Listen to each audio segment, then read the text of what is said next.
Welcome to Post-Burnout.com interviews. My name is Aaron Kavanagh and I'm the website's founder and editor-in-chief. Post-Burnout.com is a culture website dedicated to venerating burnt-out artists the world over. Our interviews are mainly recorded to be transcribed, but every now and again we release the audio in a series we call Post-Burnout.com interviews. If you enjoy what we do, be sure to subscribe. In this edition of Post-Burnout.com interviews, we speak with the Miami singer-songwriter Julia Bhatt. Julia talks about her latest EP, Grab Bag, which releases tomorrow. The EP features 4 songs, a cover of Amy, Charmander and Brooks's Mom, as well as 2 original songs, For the World and Time. Julia also talks about the brief sabbatical she took after releasing her album It Is What It Is last year, what made her return to music, mental health, how she went viral, and more. Hello. Ooh. Hi. Hey, how's it going? How are you? I'm good. It's nice to talk to you.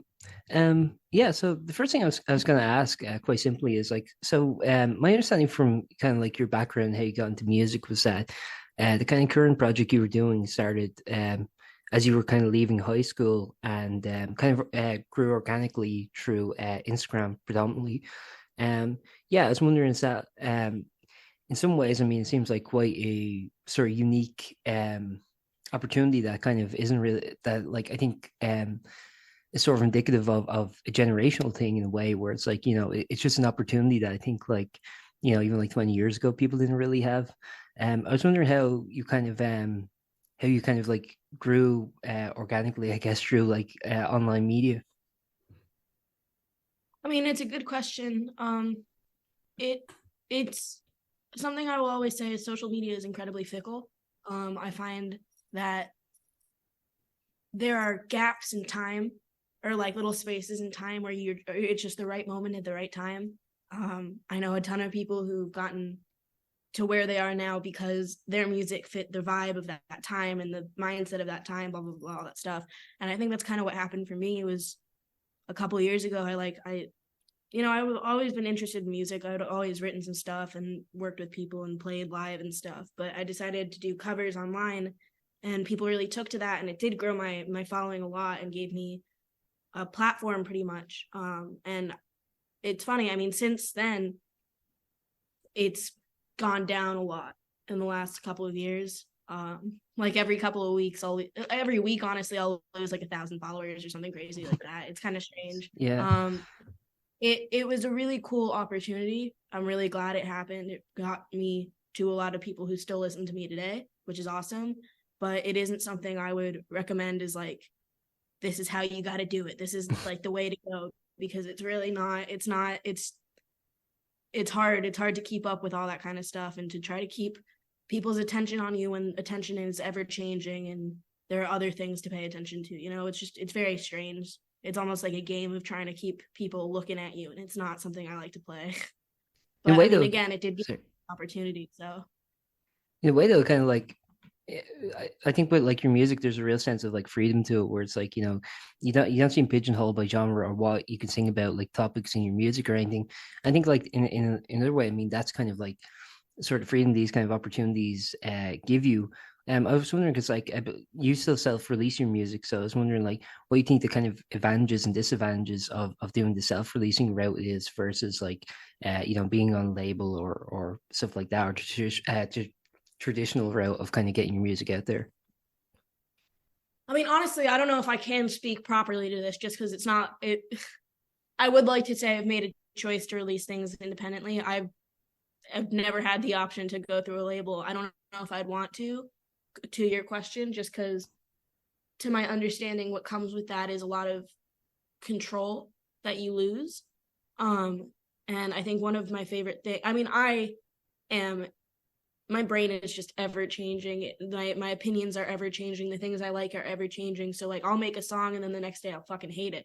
Mm-hmm. Or I'll be like, I love this song for a couple of months and we release it. And then I'll be like, I hate this. We can't release, blah, blah, blah, all that kind of stuff, Mm-hmm. And I think I'm lucky enough to have people who are like, all right, what do you want? What do you want to do? And I feel like what I've been told is that you tend to lose a lot of that. A lot of the decision making. Not to mention, since I do self-release, I can do whatever I want. I don't have to fit into a genre. I don't have a vibe I don't have like a huge fan base that expects me to come out with one thing. Like like for example, the Strokes.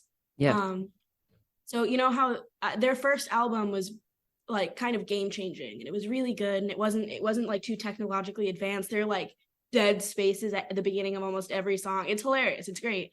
And as that band evolved, people were like, "What the fuck are you doing? Like Yeah. this isn't the Strokes." And it's like anything is the Strokes. If they want to make it, if they want to do it, if this is what they're doing, but you get kind of stuck in that box. I find a lot of people do, and I don't know if it's because I change my style so often or because I'm, not huge or like don't have a huge fan base, but I don't feel the need to do that, and it's lovely. Like I kind of just got off from making, I don't even know how you describe it, like a hyper, like trip hop track. Like it's fucking crazy. It's like, I've never made anything like it, and it's really fun. And, maybe I will release it. Maybe I won't. I don't know. But I have like that freedom to do so. It's awesome. I don't have a deadline or anything.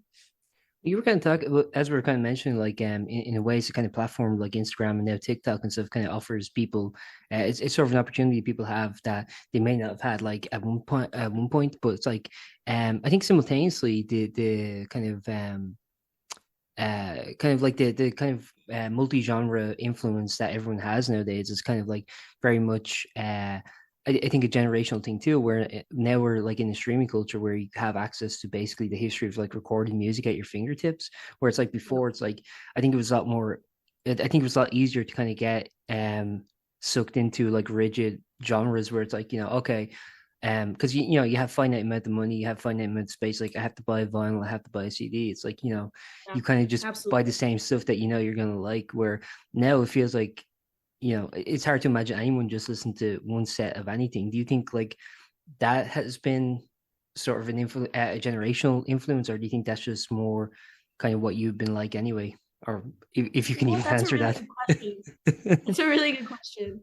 As I think about it, I mean, I grew up in the age of like when Spotify was finally being like was made and was being, I remember like everybody listened to like iTunes, and then it was Apple Music, and then everybody moved over to Spotify.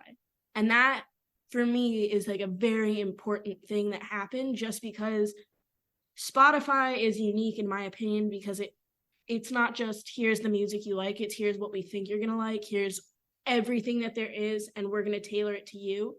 And so I mean, growing up, like I I listened to what my parents were listening to. So the Beatles, the Rolling Stones, Crosby, Stills, Nash, all these like older bands that I love. I love 70s soft rock and all that kind of shit. Yep. And then my sister, who's a couple like 2 years older than me, she started listening to like alternative rock and all that kind of stuff. So I followed that and like whatever. And then as I got into my own, like as I got Spotify, I started developing my own taste, and that was really shaped by the kind of like essentially 80 different genres were presented to me at one time, and I was like, oh, I like all of them. Yeah. And so it was never really just like, this is what I like. After that point, it's never really been like, this is what I listen to. Whenever people ask me what my music is, or what I listen to, sorry, or what my favorite genre is, or all this stuff, I have no answer, because I Yeah. like so much, and that's because I've been exposed to so much for so long that it's like there's no, I don't like, I understand how a little bit back in the day people could have been like, oh, this is who I go see in concert, and this is who I have all the like the fucking tapes to and all the vinyls to and all this shit. Then I get how it's more of a clear cut answer, but now I just don't understand how people can answer questions like, well, who's your favorite artist or whatever. Yeah. There's so much going on all the time. There's new music being put out every single day. Like it's crazy. It's hard. It's The really other, hard. the other kind of cool thing you're talking about, like Spotify too, from the artist perspective, it's like, you can put something up and like instantly it's like around the world, where like before it's like, if you had a CD, it's like, oh, I have to talk to a distributor in this country and this, and it's like, again, it was impossible, I think, for someone to really self-release on a global scale. It's like maybe you could do it like locally. Yeah, you're based in Miami, I believe, right? In Florida. So it's like, how do you find like the reaction is like internationally? Because I know you're like really big in Mexico, for example, like you seem to have like a really big hit in Mexico. So I was like wondering, like, when you kind of get when you kind of see your music growing outside of like where you live, like how's that kind of reaction? Well, I think that ties into Instagram, I will say. I think early on, what the algorithm does is it gives your shit to anybody, right? It's not just like, oh, here are the American people we think will like it. It's like, here's everybody. So early on, I noticed that I had a ton of people in fucking France and a ton of people in Turkey and a ton of people in Berlin, like Germany and all these places. And I was like, I haven't been to any of these places. I don't know I don't know anybody from this, you know? It's just, again, it ties into that Spotify and that Instagram like algorithm that I was, again, fortunate enough to have that platform for a while where it was pretty big, and not, I mean, big, I wouldn't call myself big, but I was like, you know, people were paying attention a little bit more, and that just happened on a global scale because that's what social media is nowadays. And what's cool about that is, again, social media is fickle, but there are, you know, those few people who will hear it and go to your Spotify and follow it. And then they'll listen to every new release. They'll be listening to that shit. And so then you have that constant stream of listens in Turkey or in all these places. And it's awesome. And I get like people commenting from God knows where. I'm like, that's crazy. Like, that's actually crazy. I'd love to go, like, all these places I'd love to go to. And I don't know if I ever will or ever can for the reason for music and that kind of stuff. But it's tremendously gratifying, I will say, to know that it's not just like some weird little sect of like, you know, fucking Florida who likes my music or something. It's something that extends beyond, you know, languages and different perspectives and different ways of living, and they still find a way to resonate with people. That means a lot to me. Yeah, and then actually, how in the context of the kind of Miami music scene, I mean, how do you feel you fit in? Is like Miami a very diverse musically? Is it a very diverse kind of place, or is there a particular kind of style, or how do you feel like your music kind of relates to it? I don't know, maybe it's just me, but I feel like I'm kind of an outsider of the music scene here. Since I am by myself. Like a lot of people here will have like little bands and stuff, and so they have their buddies and they have their friends, their buddies, and they all come to their show and they like whatever. And another thing is you can ask anybody in Miami, really. It's a not an easy place to make friends.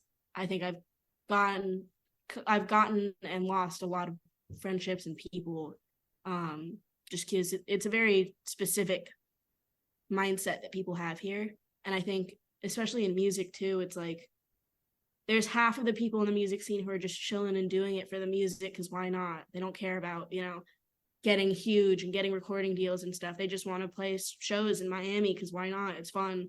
And there's the other half who's like, fuck that. I want to be out of Miami. I want to be playing the big shows in Miami, or I don't want to be like, I want to make myself and I want to be someone and I have plans and blah, blah, blah. And I find myself not really fitting in with either of those. Because I don't have the confidence to be on that right side of being like, oh, I'm going to make, like, I don't have that at all. But on the other side, I have so much, you know, anxiety and doubt about my music and shit that it's not just like, oh, I'm going to go play shows because, like, I don't know who's going to come see me. I don't know. Like, I play shows when I can and stuff. I definitely am probably going to start playing some more since I took essentially like a break from music for a while too, just because it's hard. It's especially with all that, with Spotify and Instagram and all these people releasing music into the world, it's hard to find your place and know if you'll ever be successful in it when there's so many other people trying to do the same thing you are. Yep. So, you know, the music scene itself is a strange one here, I would say. It's not quite as consistent as, say, New York or LA, even though in New York, I think just I think because of Spotify and because of Instagram, because of all the social media, each music scene is kind of changing. Yep. Because people are gravitating towards, you know, the music scenes. And so then it's not quite the New York music scene anymore. It's just a music scene where everybody is coming. Or same with LA. Everybody's getting there so that they can join in on that music scene. So it's not quite, I don't know, it's not quite the same as it was in terms of like, oh, the Miami music scene or whatever, that kind of thing. Yeah, that's true. I think I get that feeling too, where it's like, you know, like all kind of music that's kind of being created now, because it's that kind of like because everyone does have such versatile taste. Like there isn't like a particular sound. Like you were kind of mentioning, like the Strokes with that kind of like sort of like early 2000s like New York kind of like guitar revival indie rock music, and it's like these were like particular scenes you can point to, or you can go like oh, And you this could was the like sound. tell what music was going to come out of it, and you could Yeah. tell what the vibe was going to be with it. And now it's just kind of like a hodgepodge of everything, which is neither here nor there, but it's just how it is now. The one kind of cool thing I see from that though is that you do see like I find genre labels kind of dissolving a bit, where you do like if you go to a show locally, you kind of like notice that like you do have like artists who are just kind of like it sound nothing alike, just kind of playing to the same audience, which I think is really cool too. Yeah. No, I do I agree with that. I think music is fun when you don't know what's coming Yeah. a lot of the time. I think when you're like when I go to a concert or something, I'll make a choice to like either listen to the music that I haven't heard from these people or get surprised by it. And a lot of the time when I get surprised, I'm pleasantly surprised. But if I want to listen to it, then I know the songs and I can sing along. Yeah. It's it's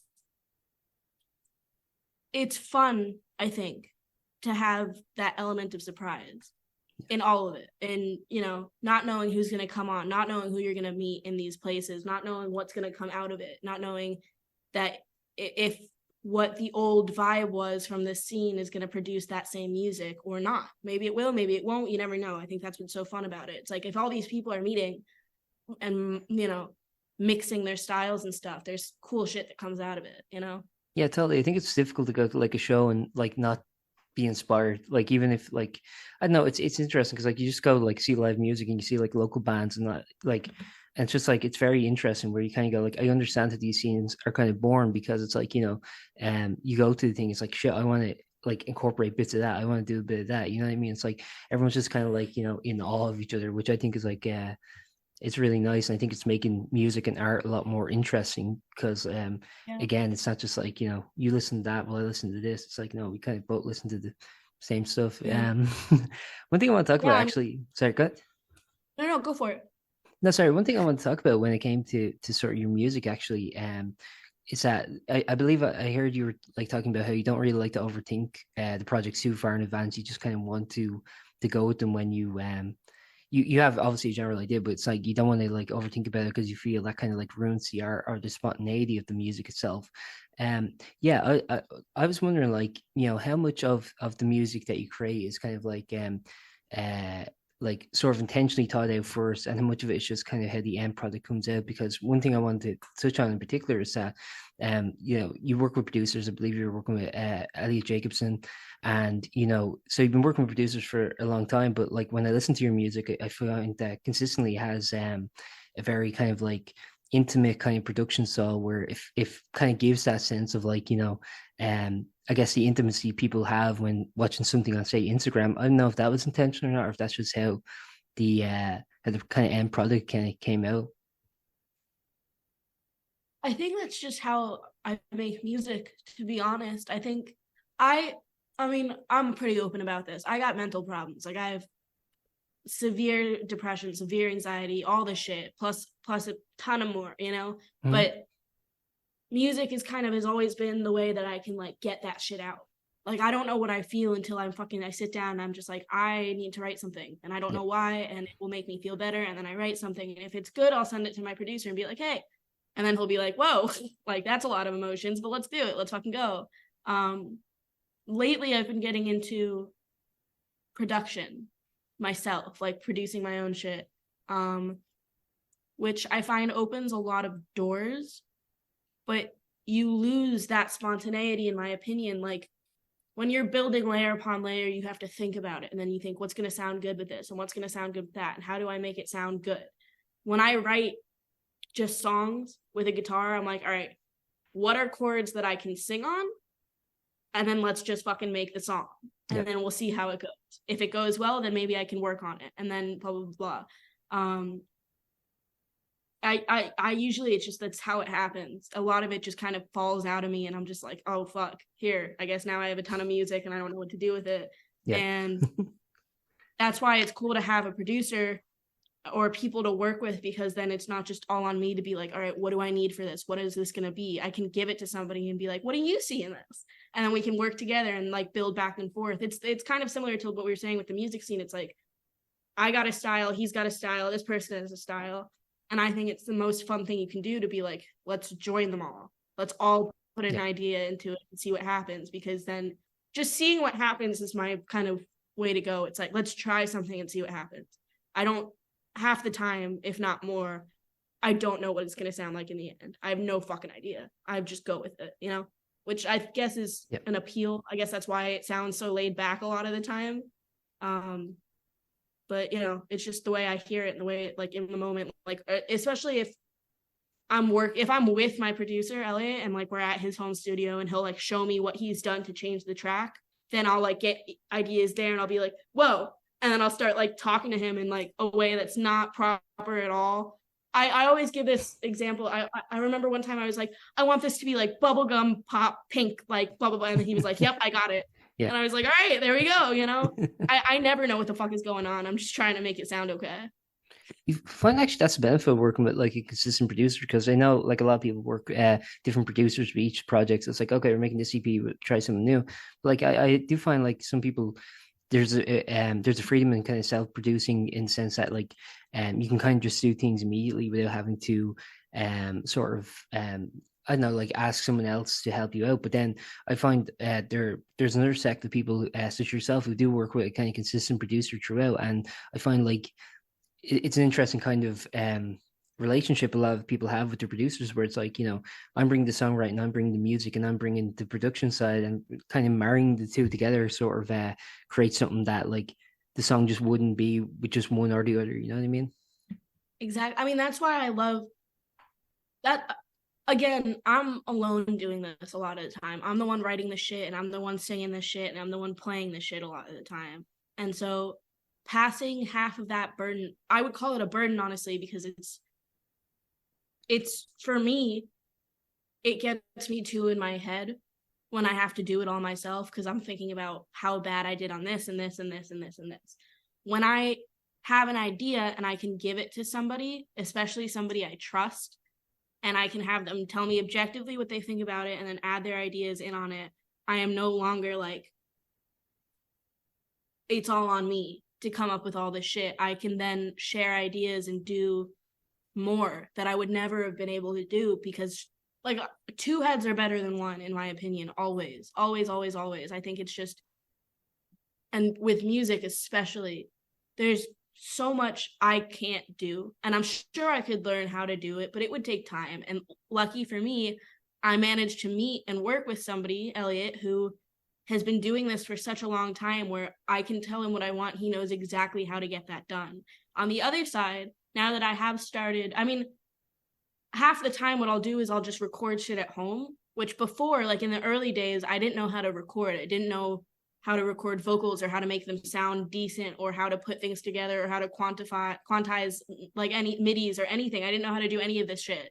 And the more I learn, the more I'm able to like develop ideas and then send it to him. So it's almost like there's more than one producer on it. Even though I don't know what the fuck I'm doing, like now I can add in all these ideas that I wouldn't know how to do and that I can do immediately as soon as I think of them, instead of being like, I have this idea, let me sing it to you, and then you put it down on whatever.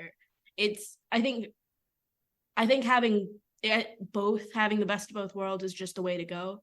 Yeah. Because it's the best way to not limit your creativity, I think. One thing I wanted to ask, because I thought it was very interesting what you're saying, where you're talking about, and I think like any kind of creative person will agree with this, like music being a therapeutic exercise. And I think like, you know, anyone who creates anything, be it like writing or art or film, it's like I think everyone kind of can relate to that.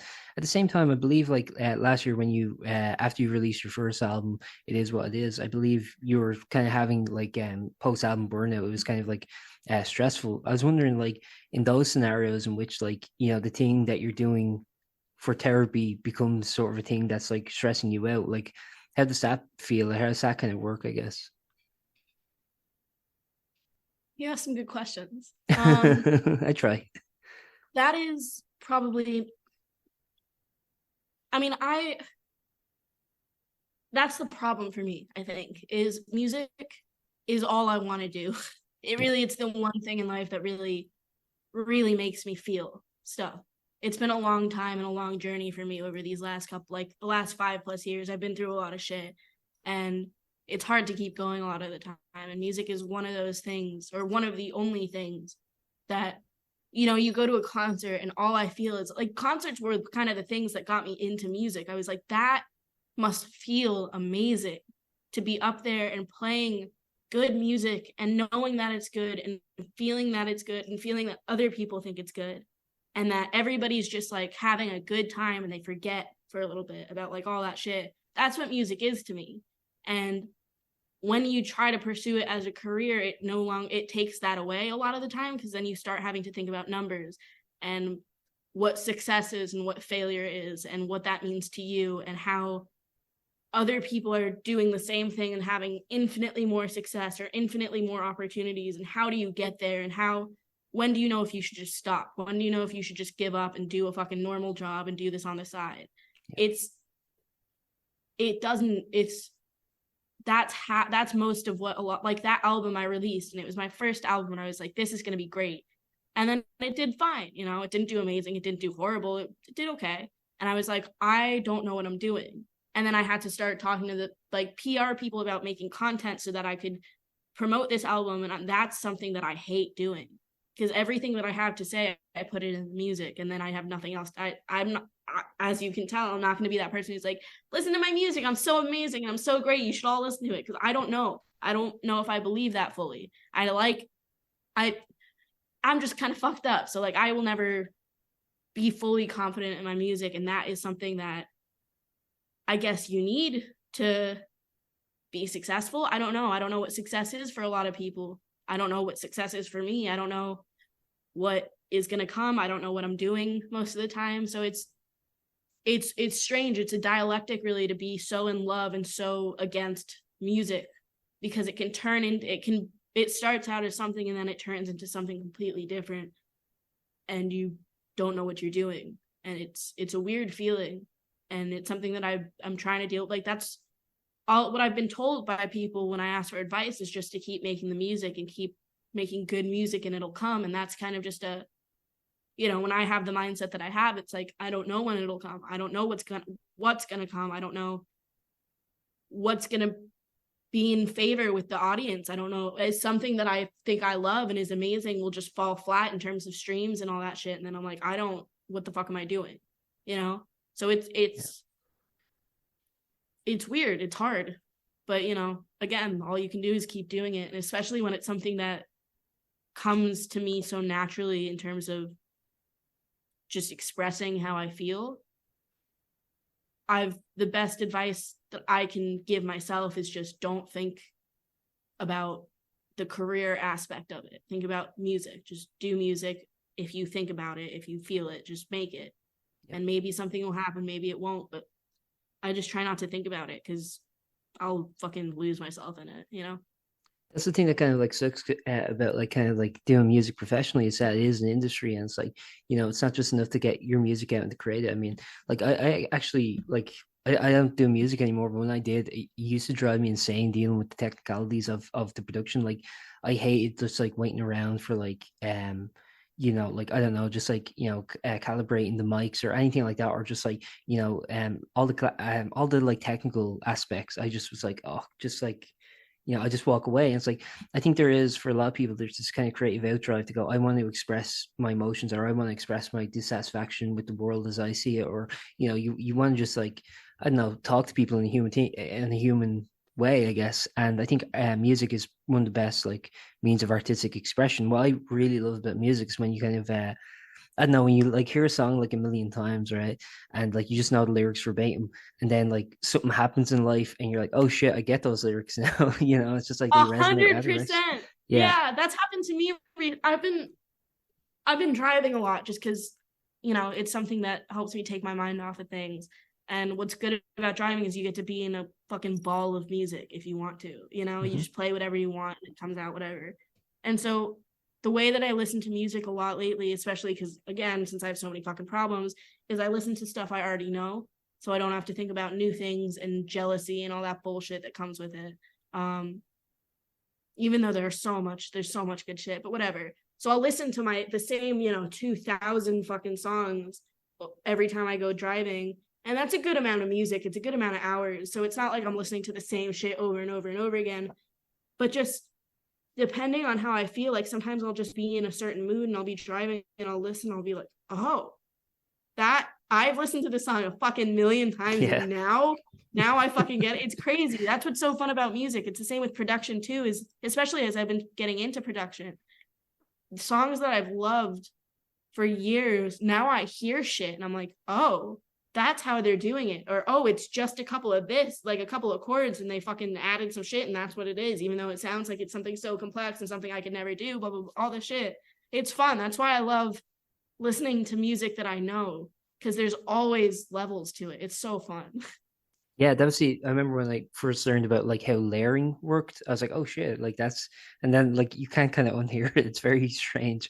One Yeah. thing, like when it kind of comes to like the technical aspects of music itself, then, like I think like for some people that kind of like gets in the way. It's like I want to express things directly to people. I want to be on a stage and just like, playing music and kind of expressing things directly. But then at the same time, it's like, but I have to also understand, like, I don't know how effects pedals work. I have to understand how to get a good tone. It's like, it just like these like incremental things I think can really sort of break you, or at least it did for me. It drove me insane. It's like, I don't want to do music anymore. That's why I'm so happy that the way that I met my producer, Elliot, wasn't like on purpose. It was through a lawyer who was helping me with another issue, a music lawyer. Mhm. And she's like, hey, I know this dude and I think you guys would do well together. And so I at like, I don't even know how old I was, like 16 or whatever, 17, called this, 27 to 30-year-old man in a different state and was like, hi, how are you? And it happened to work. And now one of my closest friends is a man who has 2 children and a wife. And it's like, it's very strange, but you have to understand that these people who do production and all these technicalities are just as, in my opinion, are just as much musicians as the people who are writing the music. It's like, if you don't know how to control these levels, how to make it sound pleasing to the ear, you've lost half of the appeal of a song. And Yeah, when totally. you It's an have artistic expression that people don't yeah, appreciate. exactly. Like it's half of the song is like how you want to portray the things that you're writing and saying. It's like, what the melody is, whatever, but how do you want it to sound? How do you want the vibe to be? And that's where production is so important and so difficult, because there's so much that you can do and there's so many ways you can change each little thing, that if you don't know what you're doing, it's so easy to get quite lost in it Yeah. and just want to give up and frustrated. So the fact that I have somebody who knows what they're doing, that's why I work with him. That's a huge reason I work with him, is because he's talented in and he knows how things are supposed to sound. If I say something, he knows what I mean and how that translates to how it's supposed to sound. And it's incredible. It's invaluable. It really is. My music wouldn't be the way that it is without him. They'd just be some fucking songs that would hopefully sound okay, Yeah. Well, one thing I want to talk about, actually, you mentioned briefly that you took a bit of a break from writing and performing music. Yeah, I think when you actually look at it from the outset, I mean, it doesn't look like there was much of a break at all. I think this is like another thing that kind of with the modern kind of music industry is that you really can't afford to take a break out. Like even during COVID, like people had to consistently, because like people forget about you because there's so much stuff vying for your attention that's like, you have to release a single every couple of months just so, hey, we're still keeping our name out, or an EP or an album. And then it's like, from your perspective, then like, you have a new EP coming out, which we're going to talk about, but like, having just released an album, like, do you find like there was a moment where you're like, okay, I released an album, that's kind of it for now, and I can take a bit of a break? Or was it kind of like, no, I now have to tour the record, now I have to promote the record, and it's just like, it's just like consistent, and then by the time all that's done, it's like, now I have to write new songs. Yeah, I mean, I think it was a little bit of both. I was burnt out, I think, a little bit, because at that time when I was writing, it wasn't quite at the volume that I'm writing right now, because a lot of my writing and artistic creativity, I guess, has to do with my mental state. Mm-hmm. And in the last 2 years, that has changed a lot due to a ton of things, due to procedures, due to medications, due to lifestyle changes, due to whatever. And when I was writing that album, I was kind of like, I felt like I had to write to get enough songs on that album. And once that was done, I was like, I've used up everything. Like half the shit I didn't even like truly, it's not that I didn't truly feel it. It's that they didn't come the way I usually have music come to me. And then as soon as that happened, and I saw the numbers and how like that the stream, how it was released and how people reacted to it, and I saw that it wasn't, after all this work and all this like literally giving my body and soul over to writing some shit and hoping that it does well, and it didn't do, like, you know, it didn't, I wasn't the next fucking Doja Cat or whatever the fuck is like the big person at the time. And then I was like on a meeting with a bunch of people who were talking about how I need to be making content and how I was having a really hard time with that, and how they would just give me what I had to do and then I would just make the content, and I like lost it. I was like, what the fuck am I doing? Like, this doesn't feel like music to me. It feels like marketing, and I'm not here for the marketing. And so I took a break, and I focused more on, you know, mental health and that kind of thing. And I did something called TMS, which is like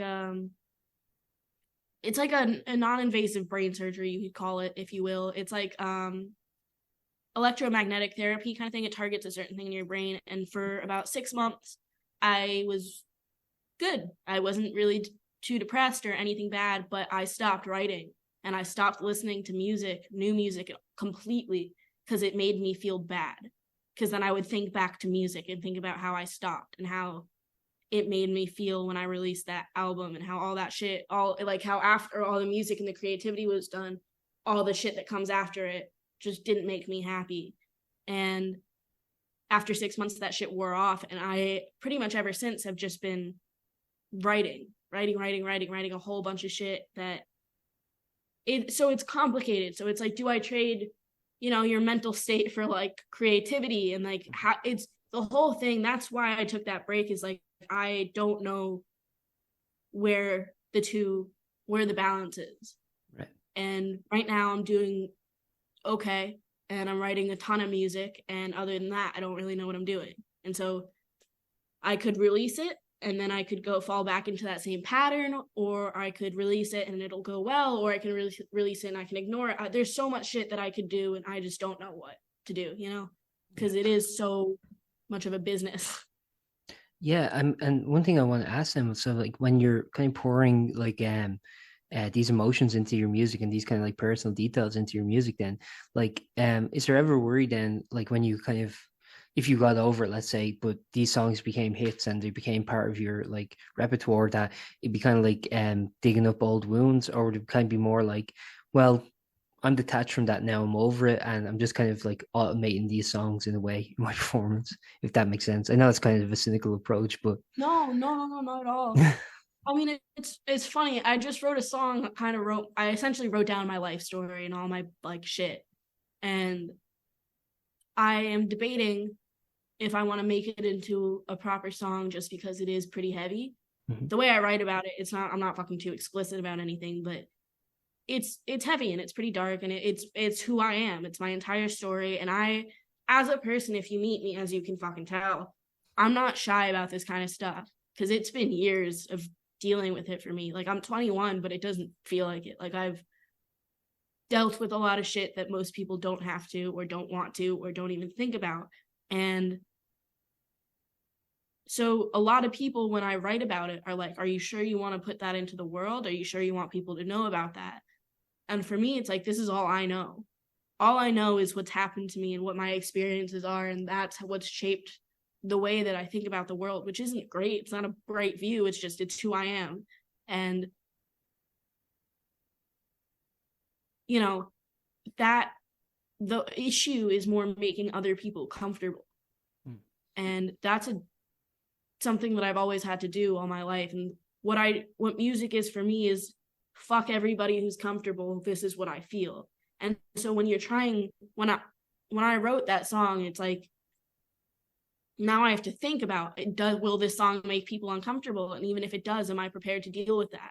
And I think I am. But again, even writing that song made me like, I was like crying half the time, just because like I feel like writing music is a good way to reflect on things for me, I guess, because since words just come out, if I think about something, I'll write something and be like, oh, I didn't even know I felt that way, Yeah, you know? totally. Yeah. It's kind of like free flowing. You just kind of like get out of your own way and just let whatever comes out comes out. Yeah. And it happens to go to some music, and especially like rhyming for me is like, some people may feel trapped by it, that you have to like rhyme certain shit to like make a song sound good. For me, it's almost a pathway. I Yeah, know what words to use because it has to work with the last, sure. stanza or whatever. It has to work with the last sentence. And so that way I can say what I want to say in a specific way. And it's just like a pathway for me. And so writing is just like organize your thoughts kind of into a piece of time where for 3 minutes you can fully just be in that feeling. And so all those feelings come out. And again,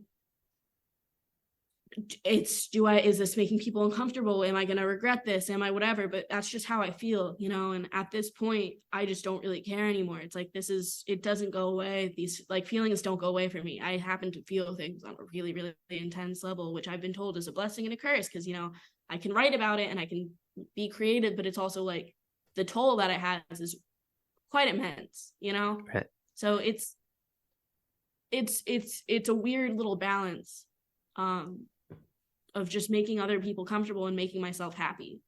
Yeah, I have a similar sort of experience, I guess, like where I used to use the Medium to write articles, the website Medium, and I wrote like an article basically just about like depression and suicide, and I was kind of like once I put it up, I was like, it felt therapeutic initially. I was like, felt like kind of relaxed, but then like people start responding to it, and like everyone's being very polite, everyone's being very nice, and like even saying it was like really good and stuff. But you just kind of like, I was like, I don't know, I feel like a bit of an asshole now. Like I'm making people worried and stuff. It's just like a very weird That's feeling you kind of exactly get. what it is. Yeah. That like, I mean, since you said it, like, yeah, I've had like a suicide attempt in the past, which you can choose to include or not. I really just don't care. But it it's hard to like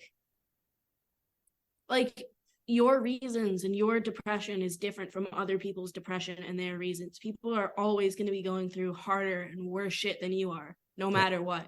So half the time I'm just like, I'm too fortunate to be depressed. Like, it's not fair to other people that I feel so shit all the time and I feel just never okay, to when there are people who have proper reasons. So when you write shit like that, it's like, it almost feels like you're asking for sympathy, Hmm. when it's like, I don't even know I don't even know what it is. It's just, this is what I feel. This is how it is. And the way that people react, that's why I say, like, you have to make people comfortable, because if they're uncomfortable, they'll attack you, or they'll try to just like pity you and all this shit. And it's like, I don't know what reaction I want to come from it. I don't think that far. And when you release it, that's all you think about. You no longer think about how you felt when you made the music. You no longer think about the way that you thought about the music. Now it's just like, fuck, should I have not done this? Should I have Yeah. kept this all to myself? Should I have just been some bright, happy person, not let people deal with the shit? But it's also like, this is a huge part of who I am. It Yeah. always has been, it always will be, like, and there's no way around it. I don't have a choice. So it's like, why do I have to pretend? Yeah. Well, one thing I But think then like you were kind of like mentioning there, and I think it's something that permeates like a lot of people's thoughts who maybe have depression or have anxiety and stuff is that I think like we can have sort of a kind of means of like quantifying misery, where it's like, oh, you can't be sad because like the kid down the road mom died or Yeah, something. But it's like you wouldn't do that with like happiness. It wouldn't be like, oh, you can't be happy because the dude down the road won the lotto when you didn't. You know what I mean? I would never even do it to another person. Exactly. That's the thing. You That's can have empathy for other people, no matter how quote unquote trivial or inconsequential what their feeling is. But like when it's yourself, it's like you're not allowed to. It's like I don't know. I think it's like yeah. I think it kind of perpetuates the issue. I mean, everybody is their own worst enemy. I really do think that. I know I'm mine. I know that for a fact. I always have been. I always will be. And, recently I drove about 3.5 hours to Key West just because I didn't know what else to do and I didn't want to feel bad. And so I was like, fuck it, let's go. And I brought my guitar and I was like, I'll just go and I'll be there at sunset and I'll go to the beach and I will record some covers. And, recording in public is hard for me because I always get nervous that other people are, listening or won't like it or I'm bothering them. And so I found a little spot in the middle of fucking nowhere. And all of a sudden this guy comes over and he was clearly, either under the influence of some shit or mentally ill, which, as me being who I am, trust me, I get it. So like, I don't really care. Mm-hmm. And he was talking to me. He asked if I knew the Beatles and we just started talking. And he was saying how he started crying and he's 54, this older man. He said, today I broke 20 years of being sober. I had my chip, I had everything, and I lost it because I found out in the last few months that I have terminal cancer and it's in all of me. It's everywhere. And he was so upset with himself. He was just beating himself up. And then he just kept on saying 20 years gone. 20 years is just gone. And to me, all I could think of is like, why aren't you proud of those 20 years? Do you know how many people couldn't do that? Like, that's a crazy impressive thing. Not to mention you have something now that you have to deal with that no one is emotionally equipped to deal with. And so there I was, some 21-year-old girl, like consoling this 54-year-old crying man. And at that point I was like, we all just fucking hate ourselves. Like we give a break to everybody but ourselves. And like, that's all I was like consoling this man and being like, trust, like, I know how difficult it is, but then I don't know what it's like to have terminal cancer and to have it eating away at you and all this shit. Like, people are going through so much shit and we all still somehow feel the same. It's a very strange world we live in. Yeah. That stuck with me. Just, it doesn't matter who you are or where you're from or what you're dealing with. Everybody just hates themselves. Yeah. And so all we can do is just try to cheer each other up. It's very weird. Yeah, it is. And it's kind of like, also sometimes when people do open up, and I've had the reaction where it's like, you finally kind of get to the perspective where you're like, okay, I'm just going to say it. And like all they can, and they don't know what to say. It's just like they can only kind of like offer sort of general platitudes and kind of like, oh, it gets better or something like that. It's just kind of like, I feel worse now.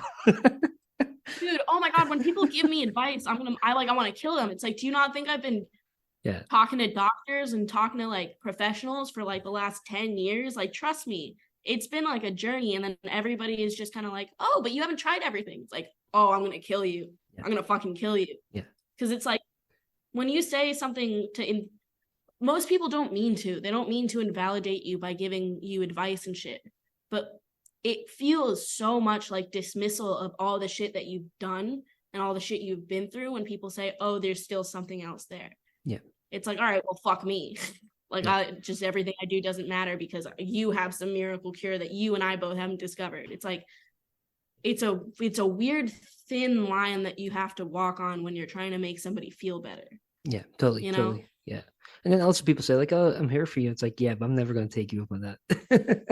Like, I'm never gonna... No. Oh, I'm doing it right now. I've been isolating myself from my friends. I've been like that's we all have fucking coping mechanisms that are either healthy or not healthy, and we stick to them, and it's not great, but like it's just something that I've been thinking about in the last couple of weeks, which is really interesting to me. I know this has gotten a little off the topic of music. I apologize. Yeah. I think mental illness itself is just a crazy thing to think about, that like people develop the same way of thinking who have never met, who have never been in the same political climate, the same mental climate, the same social circles, the same customs, the same culture, nothing. And somehow we all, not all of us, but there are people who just all have something in common, and that's fucking mental, like, you know, being depressed or having BPD or having whatever it is. It's so wide. It's just an innately human thing. It's so strange that it's natural almost to have a wire loose. Yeah, You know, totally. very strange. Yeah, I know. It's Anyway, like, yeah, sorry, yeah.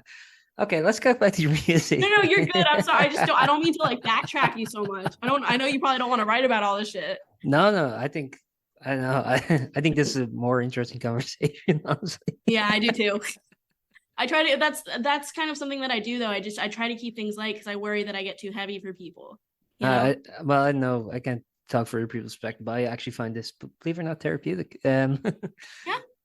Okay, so let's talk about your EP then. So it comes out November 17th. It's very strange, like transition. I couldn't do it Yeah. organically. I couldn't be like, I mean, so trust me, what I is get it. I do it all the time. it?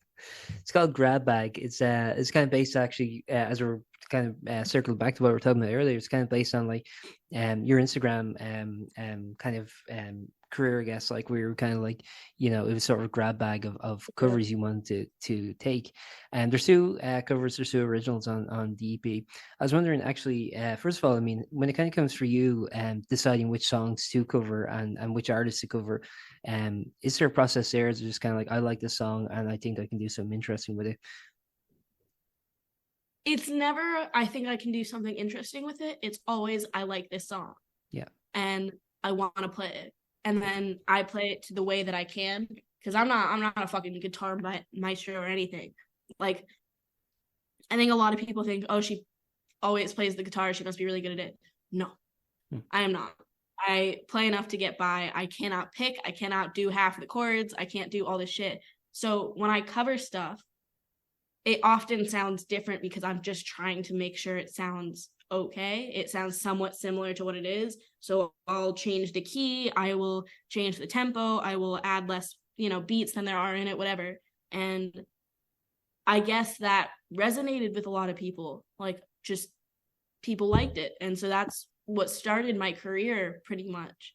And when I did the grab bag, I didn't think of it as, I didn't know it was going to be grab bag at first. I was like, I haven't made music in a while.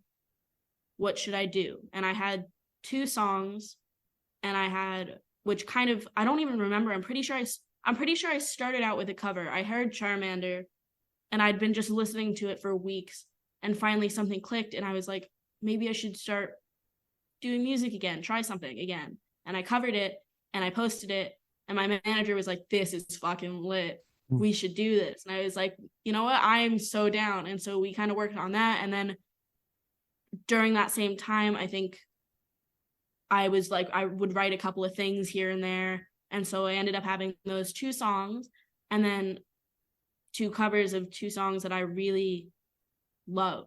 Songs that every time I listen to, I'm like, yeah, that still hits. That hits very much so. And I will say it is kind of a sad boy hour EP. There's one like pop song, and the rest are all kind of like, oh, she's not happy. And I've been thinking about that a lot, especially since I've been releasing the 2 singles, and now that I'm going to be releasing this album, it's just going to be 2 more sad songs, kind of. But to me, like Mom, for example, is just beautiful. The way the song itself is beautiful. It deserves all the attention in the world. I was able to redo it in a way that I actually think, which I often don't say about my own music, is it turned out really nice. I really like it. And that's kind of what this album, or this EP rather, is to me, is like, these are songs I'm happy with. Yep. Which I'll be honest, as I've been releasing and listening, that it's so fucked up how releasing shit changes me and changes my opinions, because as soon as I see the way it performs, I'm like, I hate this song, and I start picking out the flaws that I cannot change anymore because it's already released. So I'm always kind of moving on to the next thing. And so this EP actually we finished about 6 months ago. It's been kind of just hanging around because we were waiting for a couple of things like art and some other shit. And so now I have literally like 100 more songs, and So now I'm thinking less about it. I kind of just want to get that EP released so I can start working on some other shit. And I think for now, my plan is to just forget, like, Grab Bag especially was me being like, fuck an album. I did an album, I did a single, I did an EP, I did all that shit. So now I can just kind of do whatever the fuck I want. I could do another album, I don't feel the need to. And so I just did a short little, 4-song EP kind of thing. And I'm happy with it. And I'm ready to move on to the next thing. And that was just kind of a little stage in my life that I'm glad is somewhat immortalized. It was me getting back into music, trying new things, being sad. But, it was fun. And now things are probably going to sound a little different from now, since in the last 6 months I've been getting into producing and different sounds and all that kind of shit, piano especially. But this EP does hold a little special place in my heart just because of where it came from. Yeah, and actually, I do notice that kind of like as you mentioned, the kind of you're saying like I'm happy with it now. And it's like as someone you were saying like sometimes you can get quite critical of your own music, of your own art, and I was wondering then like when you kind of do covers, because covers are kind of an interesting thing, because I know like a bunch of like musicians now take a lot of pride in the fact that they don't do covers. They're like, oh yeah, I don't do covers. Like it's like they just kind of passively say it in a kind of like, but it kind of, I don't know, to me, maybe it's just me interpreting it, but I always feels like, yes, we're too good for that. But I think it's cool about covers is that like, you were saying like you kind of, whether as you feel through limitations of what you can do, or just in general, just wanting to make something different, like you can't really make it one for one. There's always just going to be a little thing off here and there. And what I think it's interesting is that like, do you find then when you kind of listen to a song you write that's an original versus a song that you covered, do you find it can kind of, you can have more of a sort of an objective look on you as a musician, or do you find that it's just kind of the same? Absolutely. Yeah. Absolutely. You're fucking you're good at this. I get why you do it. I try my best. If I know a song is good, then all I have to worry about is, did I sing it well? If I don't know a song is good, I have to worry about literally everything about it. Covers, to me, I do understand when people say like, oh, I don't do covers, I don't fuck with covers. I get it, whatever, you do you. For me, it's like, these are tributes. This isn't imitation. This isn't, this is literally like, I want more people to hear how good of a song this is, because I think it's great. And so here it is. Here's what I can do with it. Here's like whatever. Listen to the original thing. Listen to mine. Hear the difference. Whatever. But listen to all of it. If I play shows, half the songs are covers. Why? Because they're crowd pleasers. People like songs they know. And like, as much as when I say a crowd pleaser, I'm like part of that crowd. Like when I write a set list, it's like, what do I want to hear? And as much as everybody loves an indie artist, whatever, I think like my gigs growing up when I was first getting started, I used to play like 3 to 4 hours straight of just like music at some like bar thing, at some like restaurant bar, sometimes to nobody. But that's what I was there to do. And I don't think they even paid me for it. I think I got tips and food if I, whatever. And so those people wouldn't come there to listen to Julia Bhatt's new songs. They came to listen to some music and eat some food. They don't care about me. They don't care. And that was an interesting and pretty amazing feeling where it's like, I don't have to worry about impressing people with what I can come up with. I just am here for ambient music and I can pull that off. And so for a lot of time was just covers and covers and covers and covers. And they're fun. They're really fun. It's fun to just take a song and see what you can do to the best of your ability. And I have a thing in my wallet, in my old wallet, and it's like a little note that somebody gave me while I was playing, and it was like, I loved your cover of Drake. Like, blah, blah, blah. Like, that's the other thing, is you can do anything. You can fucking do Drake. You can do like my top ones that people love are like Valerie by Amy Winehouse. What's that song by Drake? Like either One Dance or Hotline Bling by Drake. Something from The Strokes, something from like Ella Fitzgerald, some fucking like all these, like that's what's so fun about covers is like you can bring all sorts of music together and people will know them and like them and be like, oh, that's awesome. And so, and that's the way I think of covers. It's like truly like it's a tribute. It's just it's something that everybody likes. And so why wouldn't you? It's not hopping on that train and being like, oh, everybody, I like this song too. It's like join in on all these people who like this thing, It's a and then communal thing. we all like it. It's fun. It's just fun. Yeah. Well, I think it's kind of interesting is because like that's a very like unique environment, I guess, to be doing music is in like a restaurant or something. And what's kind of cool is like, I think like a restaurant, you won't have like a similar demographic where you go to any concerts, like, generally you can be like, okay, the people going to this show tonight are going to be like around this age and like maybe even like, they'd be kind of like richer or they maybe, whatever, you can kind of tell. Because I used to work in venues and stuff and you could always kind of tell like, Yeah. like 2 weeks before the gig, they'd be like, "Oh, this guy is on. Oh, geez, he's gonna bring this kind of crowd. That's just gonna be like rowdy and like Yeah. difficult and shit." Yeah. You So have it's to like tailor that list. Yeah. but when it comes to like a restaurant, I mean, like you have no idea it's gonna work. Walk in, it could be like a grandparent with their 8-year-old kid, and it's like you have to kind of like know, you know what I mean? It's like you have to kind of have something Like that's gonna get them all. it's that's what I mean by like join in on the fun of covers. It's like when you play one type of music, it's cool and people will either like it or not. But if you can tailor music so that everybody likes it. There was an older couple that came in and they like yelled and they're like, "Can you play what was it? Fuck. It's like a very classic song. It was like a classic like love ballad, like a jazz standard.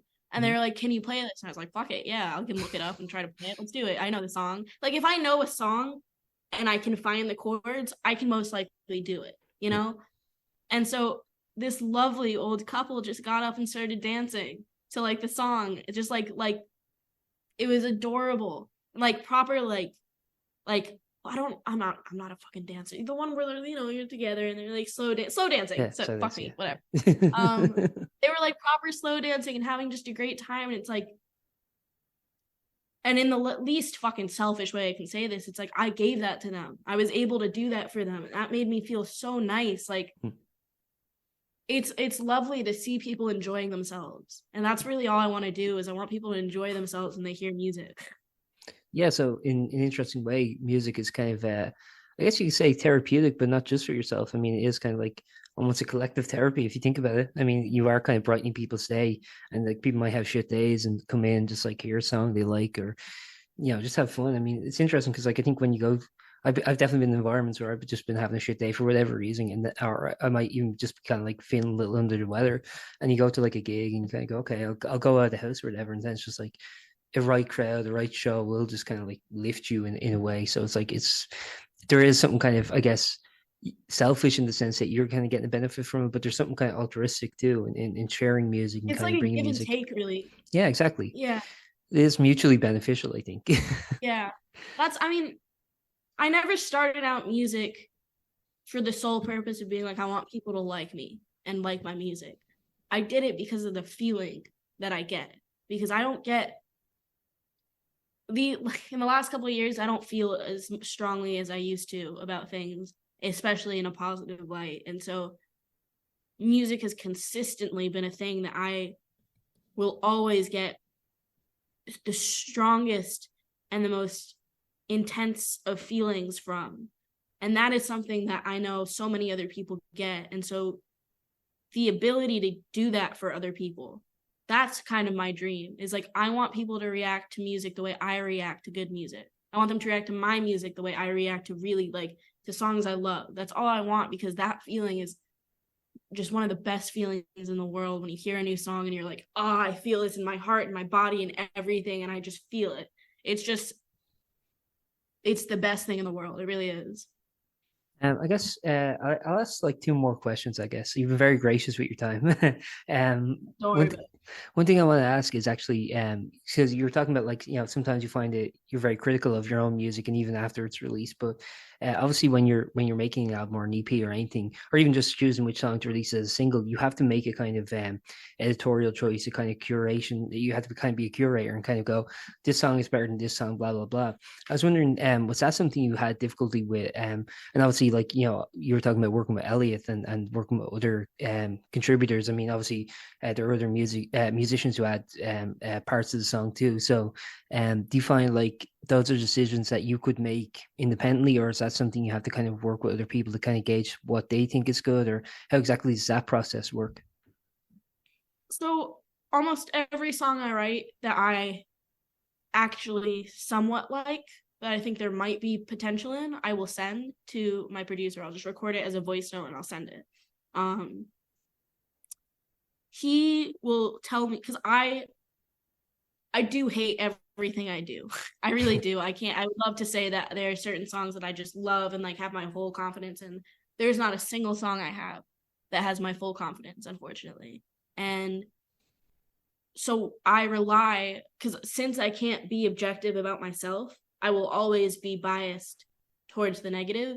I need people to be objective for me and be like, this is technically a good song or this is technically weak. And so that's kind of how it starts, is I'll send that song, and if it's a really good song and my producer also likes it and we both have a ton of ideas, then it turns into something else. And if it doesn't end up turning into anything, that's how I know it's like, oh, it wasn't worth it. It's not worth like going on.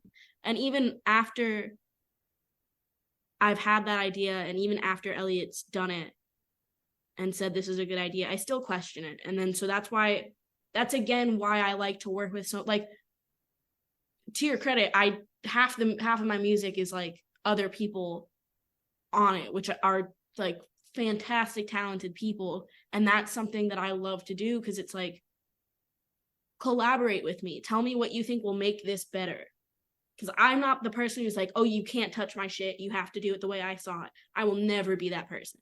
If you have an idea for it, I want to hear it, and I want it most likely will be better than anything I can think of. And then there we go. And so that process of having all these people work on something, is every step along the way is more affirming, because it's like, all right, we all believe in this, or like we're all like hearing something at least. It's not just like, oh fuck, I don't have a part for this, let me think of some bullshit. Like, that's usually how it goes. And so it kind of builds my confidence as the song gets developed, and that once it is fully done and I have other songs that are similar, that's when I have to be like, all right, which is going to be the single, which is going to be whatever. And that just fluctuates. Like every day, like lately I've been like, maybe I shouldn't have released Charmin, or maybe I shouldn't have released For the World as a single. Maybe I should have done Mom as a single. Maybe I should have done Time. Like the last interview I did, the lady was like, I couldn't get Time out of my head. I blah, blah, blah. And I was like, fuck, should I have done that one? I don't know. Yeah. And I think the problem also with the EP is that you can't then have like several singles. I mean, yeah, like we have, my producer thinks that the best thing to do is do as many singles as possible to get exposure, which I agree with. But then it then the time of it all, having to wait a month and then a month and then a month or whatever for like a single, and then the album, it's like, I'm gonna fucking lose it. You can't give me this much time with this music, or else I will fucking I will hate it. That's just how I am. So I try not to listen to it. I try to forget about it until released, and I'm like, oh, that's pretty decent, you know. And even so, I'll still like, I'll hear it and I'll be like, fuck, I wish we could change this. And Elliot's like, we're releasing it in a week, we cannot change it. All right, well, I'll make peace with it, you know. And I never fully will. There are parts in every song that I'm like, I wish I could have changed this, or I don't like this. And I never listen to my own music. Like, I can't do it, you know. Yeah. I don't like to listen to it and any of that shit. It's that approval for myself that you're asking about is just, it doesn't really come. Yeah. It comes for moments. Well, it's never long lasting, because I'm my biggest fucking hater. So I think that's like so many creative people though. It's like it's such a kind of universal feeling. I think for anyone who creates anything, it's like, I talk to so many people here, and they're like, I never listen to my own music. I never, so I never read my own piece. I'm just saying, like, I never read my pieces once they go up. I'll never listen to like an episode of my podcast once it goes up. sorry to cut you off, but No, do absolutely. you know about Childish Gambino / Donald Glover Yeah, and yeah, yeah, of his course. stand-up comedy? Yeah, yeah. So he has a joke that I think about all the time, and it's like, I was driving in a car and I picked somebody up and I was listening to my own music, and somebody was like, "You listen to your own music?"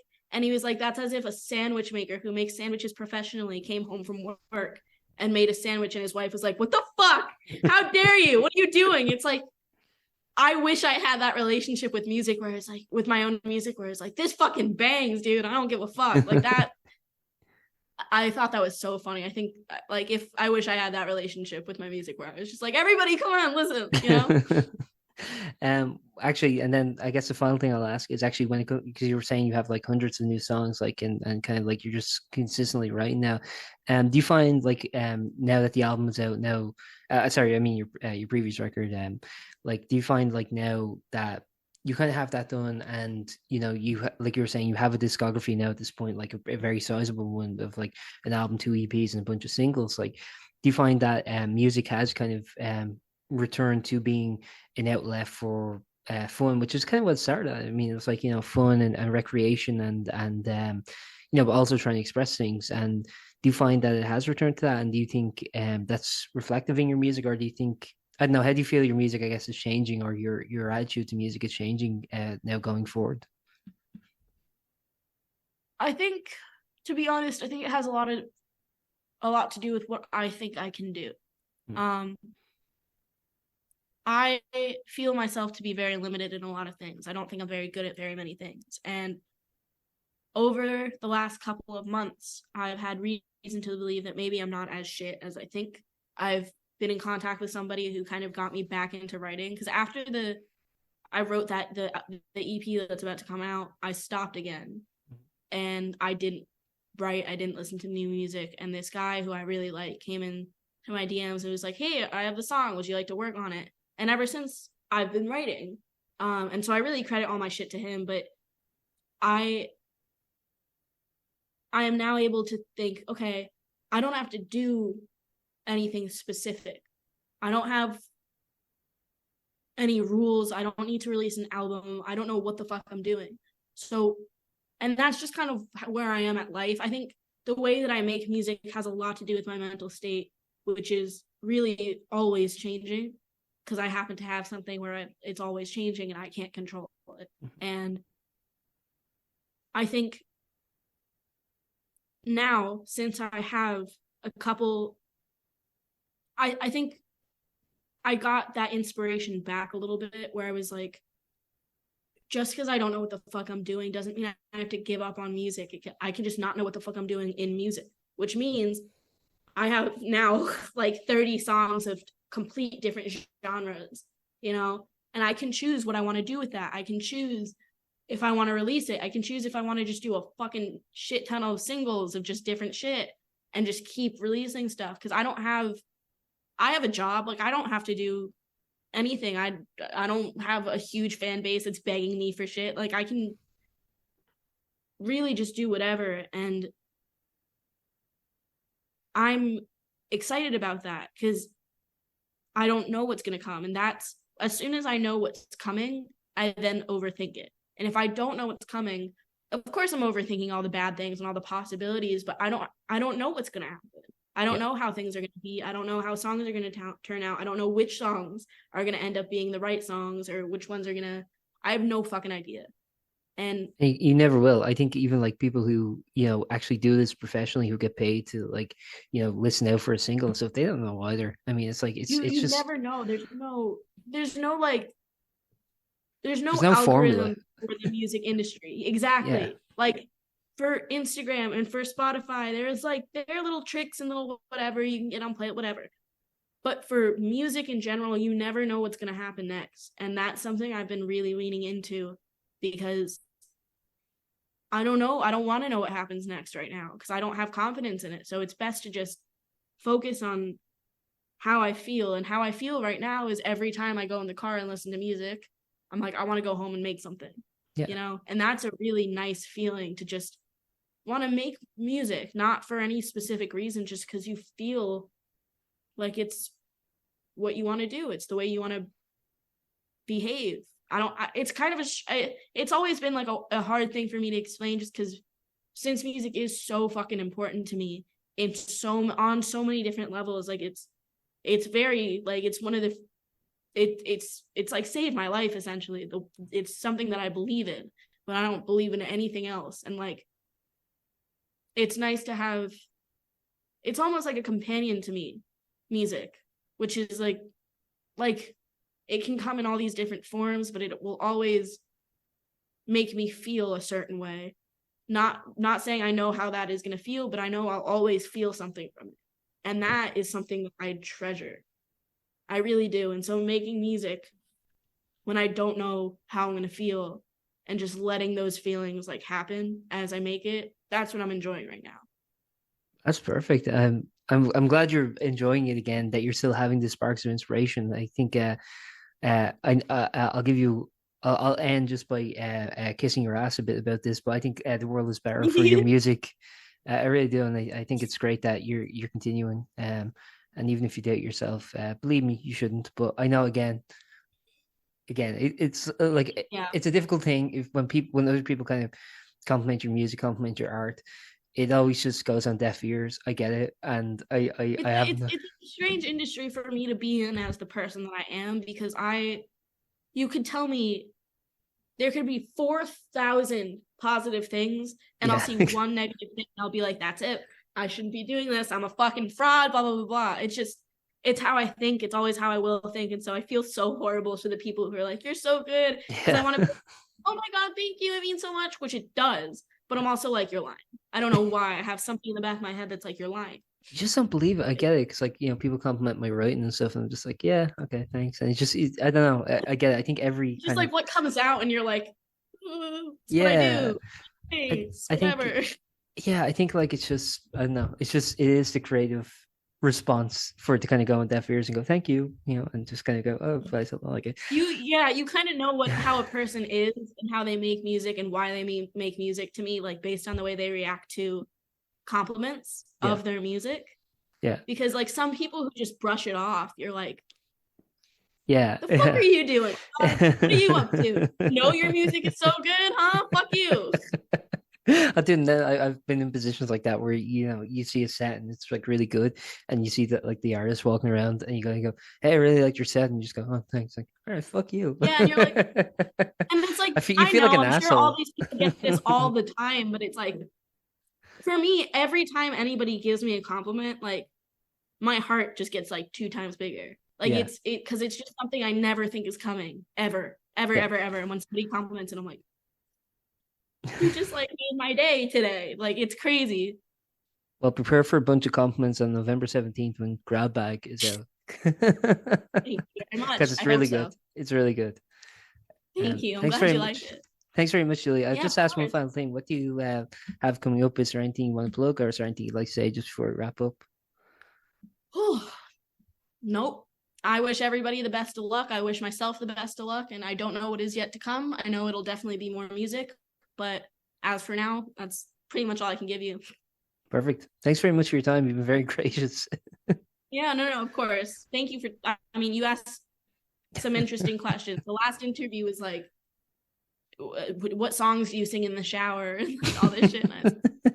What's on your Spotify playlist?